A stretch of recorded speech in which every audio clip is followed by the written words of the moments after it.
Last day of Queen City. Ano siya?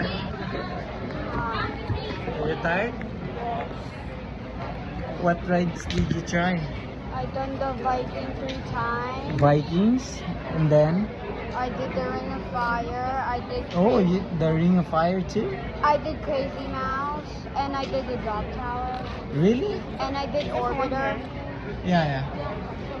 and I did Himalaya. And then Are you allowed in the drop tower? Where's your glasses? they didn't have.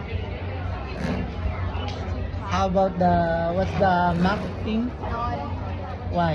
They couldn't either. Tekoy? She tried? No, she didn't. Why?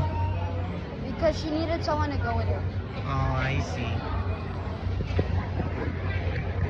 How about you, Deng? What rides did you try today?